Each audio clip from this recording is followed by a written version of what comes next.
Okay, here we are again, ladies and gentlemen, with Benjamine Lester.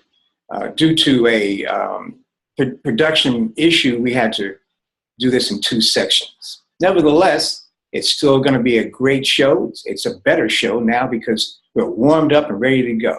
Isn't that right, Ben? That is right. And thank you so much for having me. And I'm glad to be back. All right, so let's just have a quick recap. We talked about, oh, by the way, here's your image. Can you see yourself on the screen? No. Oh, you don't see yourself? Okay, let's see what we got going on here. Share screen. Where we are, here we go. How about that?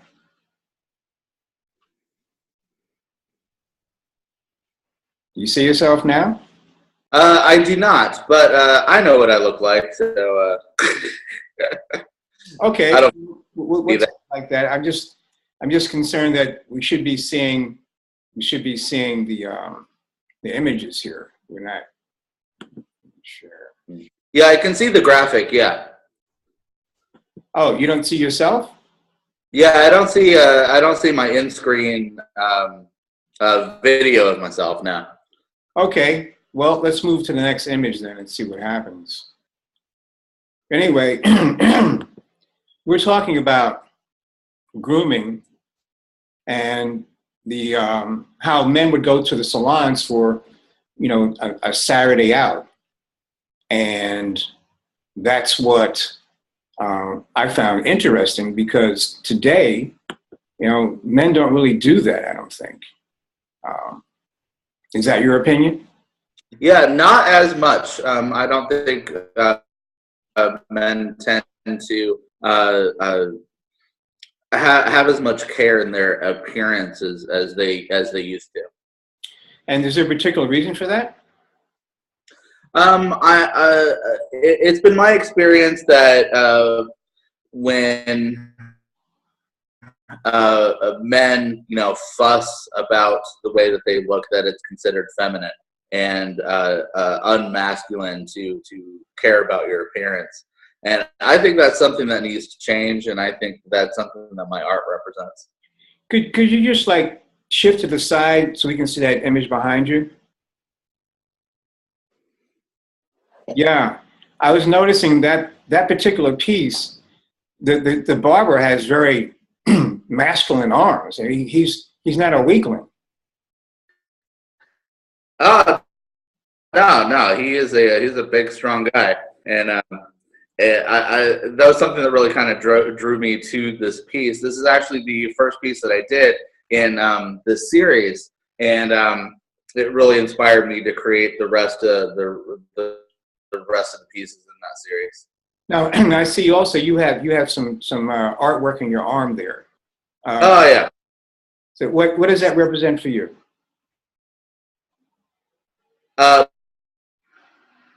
Power to the hands. I think that you have ideas. It's you have to be able to create them, to be able to actually do the work to create those ideas, and that's the meaning behind that tattoo. So you're saying that you put a symbol on your arm to get to your hand so you can do the work. That's right. That's right. Well, how did you come up with that? How does that tie into your being? I think there's a lot of emphasis right now on being strategic, big ideas and seeing the big picture, and I think that we should spend a little more focus on being tactical and being able to do the work to enact those ideas. I think it's important to have both, and that's what that tattoo represents to me. Okay, now the whole theme about this series, this collection, is about men taking care of themselves, grooming themselves. That's right. Okay. Now, I noticed that there was another image that I saw in your collection of hands joined together in prayer. Do you know that image?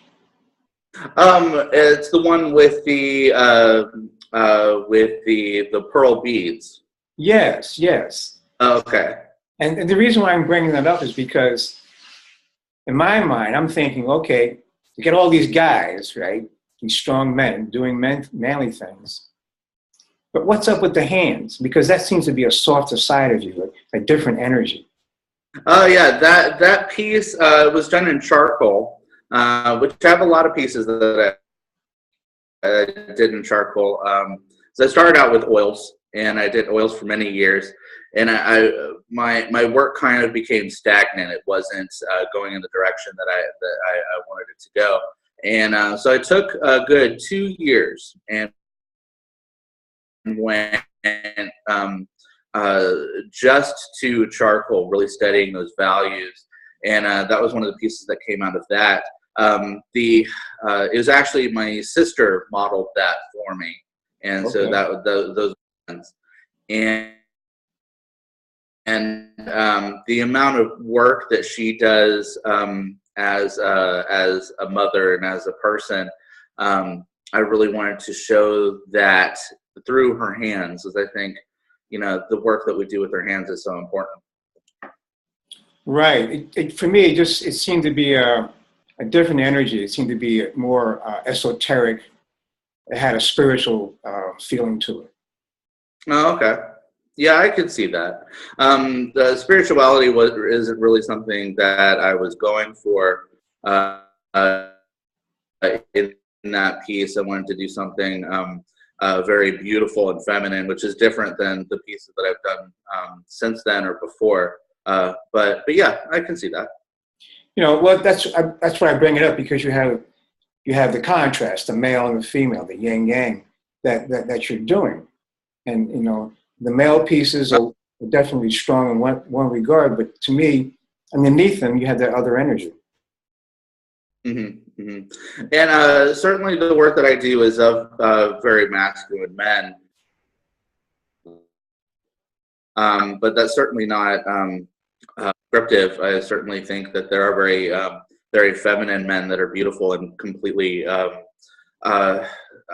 that have value in their own right. It's just not what my art is depicting.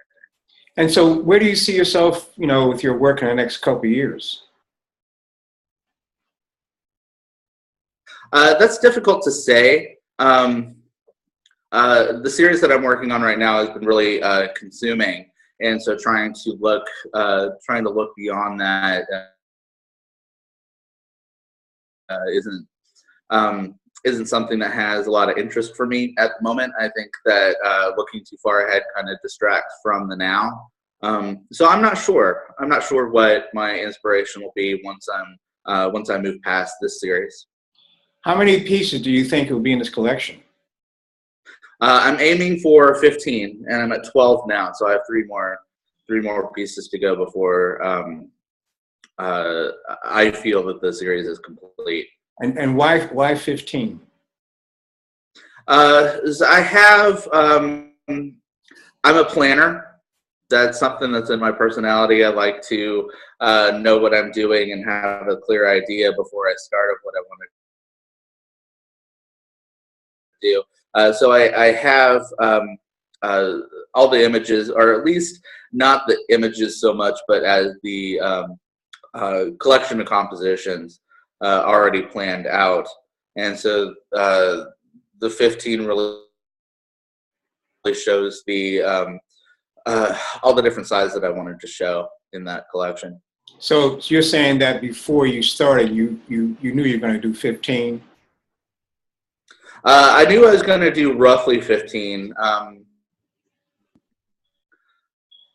I think my original pattern had 12, and then there was a couple compositions that inspired me to elaborate on, and so I added some additional pieces, incorporated that as well. Sure. I understand how that happens. Well, that's good. So you're a planner. So that means you sketch things out first. You lay them out. You compose them out first. What's your process on that? Yeah, I do. I sketch things out. I'm the type of person that does, like, under paintings and pre-work, and I set up all of my. I have written out all of my my paint mixes. Yeah, I do all that. That's great. I mean, because it sounds kind of old school to me.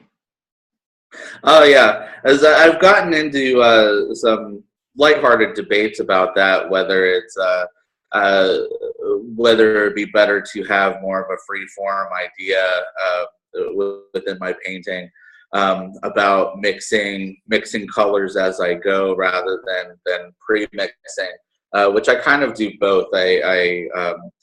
I pre-mix my base colors and then adjust them as I'm going. So I think it's the best of both worlds. So do you find that by pre-mixing, by planning ahead, it saves you time? No, not at all. Yeah, it'd be a lot faster if I just let things go as they happen. It's because I'm lazy, and if I'm mixing my colors as I go, then I'm not going to mix them. The color mixes will be a lot simpler because I know myself well enough to know that I'm not going to take the time to get the balance exactly right. That I'll just let things happen rather than. I was thinking that would be a compliment, because planning ahead to the detail, like Norman Rockwell was a planner. He planned his stuff out. Oh, yeah. He didn't just dash it off. So I think that has a lot to be said for being spontaneous. On the other hand, planning is good too. So take me through a discussion that you would have. And certainly, I certainly respect a lot artists that are spontaneous, that are able to capture that creative energy as it's happening. It's just not something that I'm able to do, and it's not something that that works well with my personality. And that is because why? Because you need time to reflect, to think it out. That's right. I'm not a very intuitive thinker. I like to understand my reasoning before I act, rather than just act on my feelings. And so that if I tried to do that as an artist, it wouldn't be successful, in my opinion. So could you share with me then, you're doing a painting, and rather than taking through that process of thinking it out as opposed to being intuitive out? Okay. I want to, first I start with the feeling that I want the viewer to experience through the painting. And then with that as my base, I create the composition that would reflect that feeling through lighting, expression, the type of person that I would need to model for me, and what it is that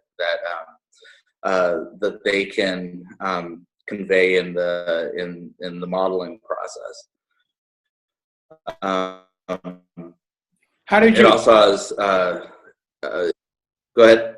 How did you come up with this system? How did you discover this?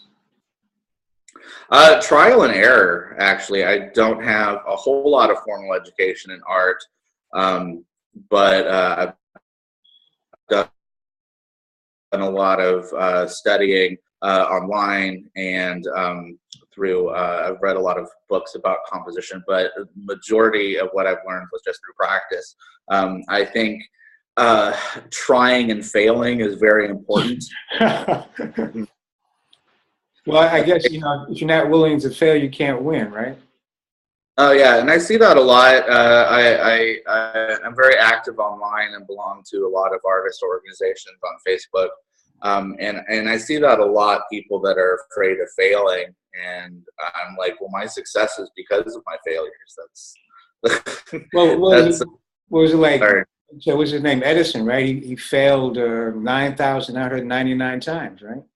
Yeah, people want to remember the one time he succeeded. So that's they don't remember. That's right. I mean, we don't want to know that because we have light now. We don't care what his struggles were. That's right. If you're afraid to fail, then you're never going to truly succeed, and that's always been my mentality.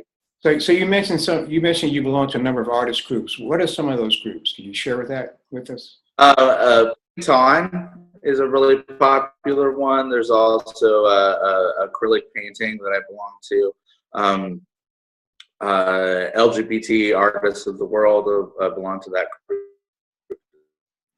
Now, and a few others. You have a level of success.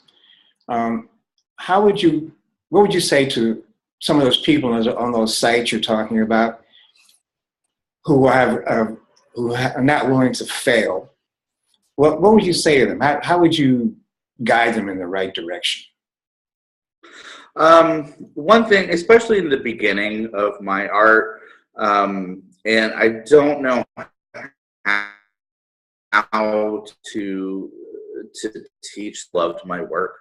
Every piece, and I look back at my first paintings, and they're awful, but I loved them. I thought that they were great, and and so just loving your work, even though you want it to be different. Embrace that journey, and know that just because you want to move in a certain direction, just be in love with what you're doing. It's sort of like, the mother of the mass murderer, right? He's a mass murderer, but that's my baby. He's killing people.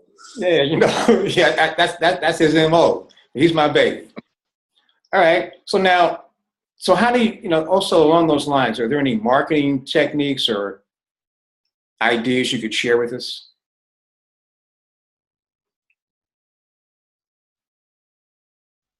I guess the importance of underpainting.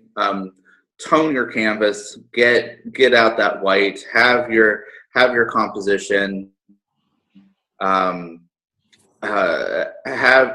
know what your composition or the end feeling is going to be, and then try to get that in. And I don't want to knock spontaneity, and I certainly don't feel like I am completely, no. But but really have an idea going in as to what you're doing. Well, that's important, and I guess staying true to that idea throughout the process. Oh yeah. As you see, there's a lot of mess comes from changing your purpose halfway through, and see that politics, public policy, that when you change what your focus is or what the purpose of what you're doing in the middle, that you end up with lots of problems.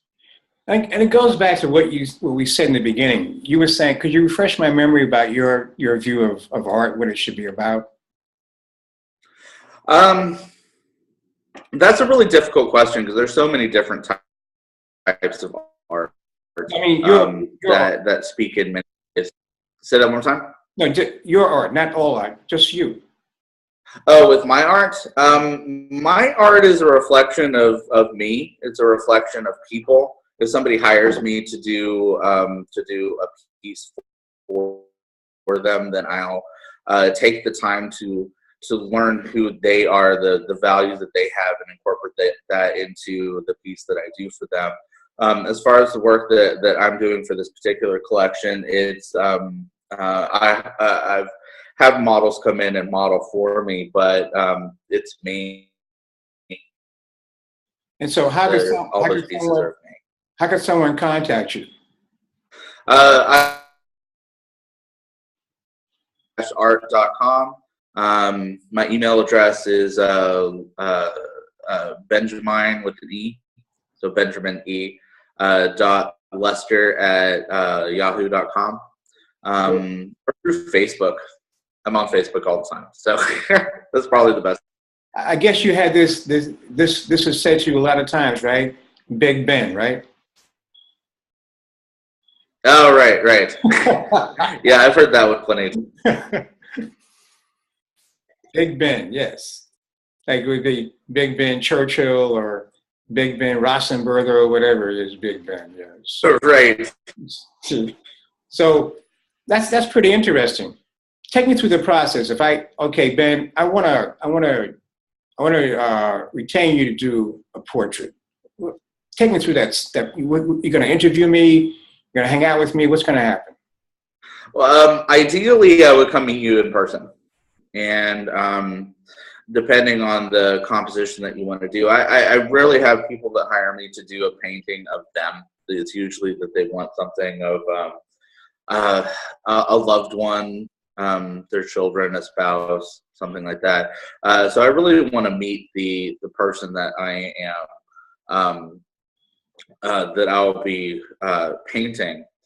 And ideally, I'd want to sit down with them. I'd want to do an exclusive photo shoot with the subject, to where I can kind of control the lighting, to where I can control the original image. I think that's a problem. Sometimes I'll have somebody that has this particular photograph that they want painted. Which is really problematic because typically it's a favorite photograph of theirs. They have it framed on their desk, and so now you have a painting of the picture that's framed on your desk. Yeah, and sometimes, a lot of times, what makes for a good photograph doesn't make for a good painting. The lighting will be wrong, or the colors will be wrong. Okay, now let's speak on that. What about the energy? Is there a difference in energy between a photograph and something you want? When you take over, you're putting your energy in it. Mm-hmm. So there's a lot that I can do as an artist. I can create value that may not be there in the photo. I can create mood that's not there. So there's a lot of creative energy that I can put in. But if I'm trying to capture the person, then I want to be able to know the energy that they have as an individual and capture that.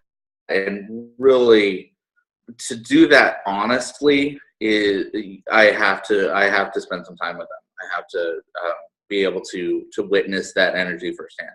Are there different types of energies? Oh yeah, I think every person has their own energy. Some people are like very quiet and demure and have a sensitivity about them that is really interesting to capture. There's some people that are very high energy that have a lot of direct personality. And I think that's important to capture. If you take somebody has a very dominant A-type personality, and you paint them a way that's like very subdued, it just doesn't look right. It's like, sure, that looks like her, but that doesn't seem like her. Like, not only that, she's going to be pissed off too, right? Right. It's like, what am I doing? Why am I sitting in the window looking longingly outside? Right. So yeah, why am I not outside playing with my friends? Yeah. Exactly. So, we've had an interesting chat, and I've been asking a lot of questions. Is there anything else you want to share? Ask that one more time. Is there anything else you want to share about your work or your view of life, or, where we're going to be in the year 2017 or whatever? Well, one thing that with this particular series that I found really compelling was this idea of grooming your body as a self-reflection of who you are inside. The act of changing your physical presence to reflect, to be more honest as to who you are, I think is really compelling.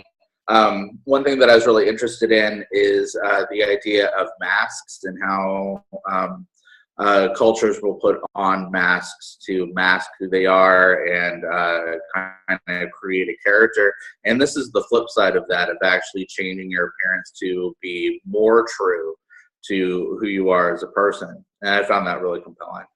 Well, that is interesting because masks, they do change your persona, which means that you can choose your persona you want to take.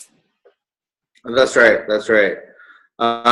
So with putting on a mask, like you can cover your identity and replace it with something else, which is really interesting, and I think that's a really fascinating idea. And the difference is that you are covering your true identity, whereas what I'm depicting here is actually to where your actual body is the mask, and by the act of grooming, by the act of changing the way you look naturally, is shedding that mask to reflect your inner person. So now I notice a lot of your characters have beards and facial hair. Oh yeah.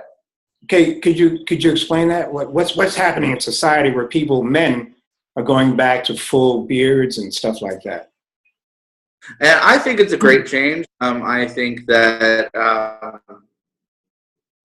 especially the way that corporate America is changing to embrace embrace facial hair, to embrace people with tattoos, and not having a stigma about who these people are based on that, I think is really a positive move. But for so long, the norm was to be clean shaven, and that any if you veered away from that norm at all, it was a statement of rebellion or counterculture. And I think that's really starting to change now, and certainly a theme of my work is to foster that change, to accept these alternate style choices. So why is it that the clean shaven versus the beard, is that what's up with that? I mean, it doesn't matter to me, yet society, the mainstream says you got to be clean shaven because that's the way it happens from the military. Like around the 1800s, right? 1890s and stuff like that, men had full beards. Then all of a sudden, things changed. Yeah, World War II really changed that a lot.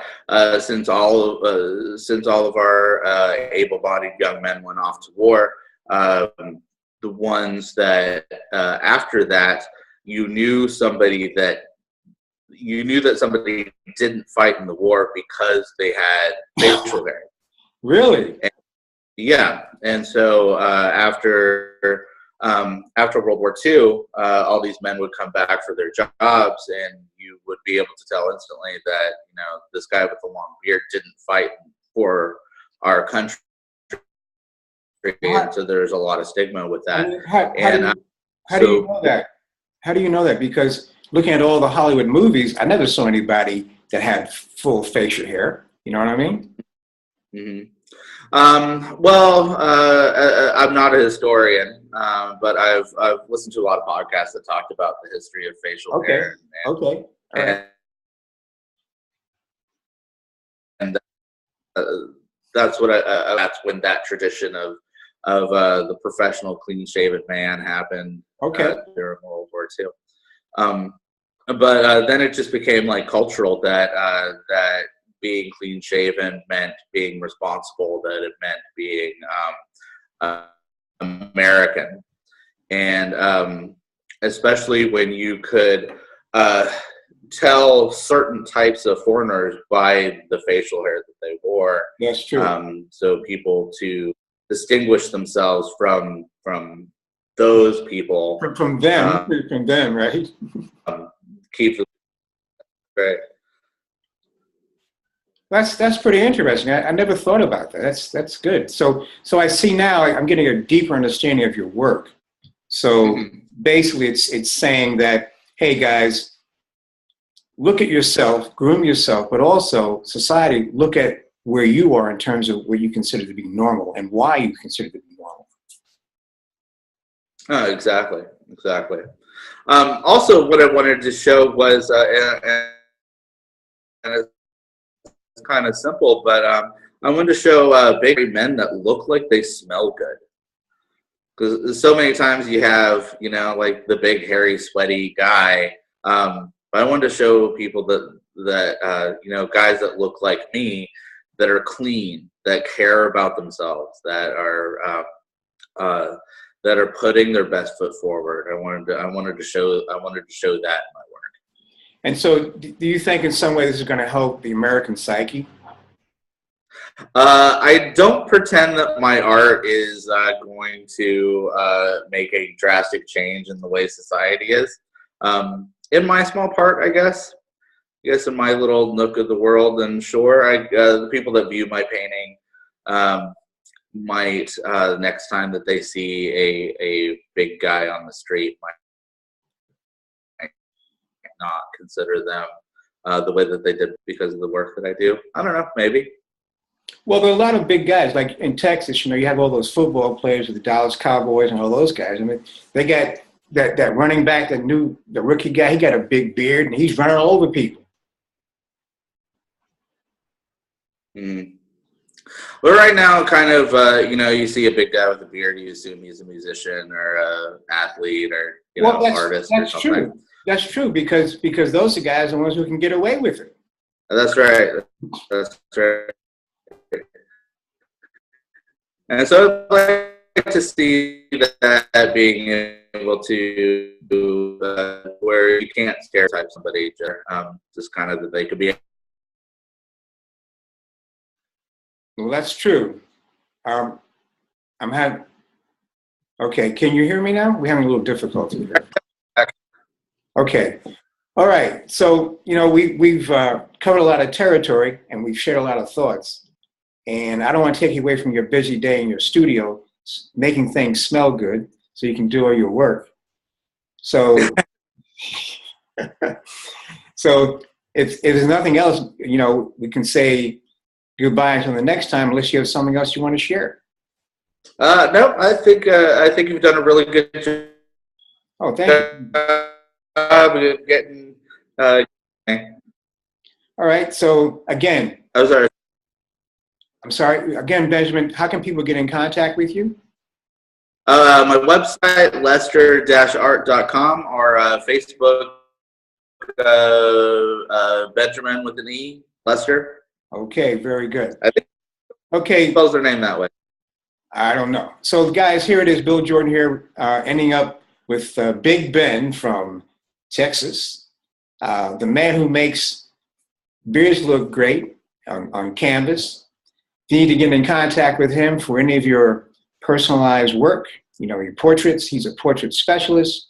Hit him up on his Facebook, hit him up on his website. Bill Jordan here saying thanks a lot. Ciao, and we'll see you next time, and looking forward to seeing you soon.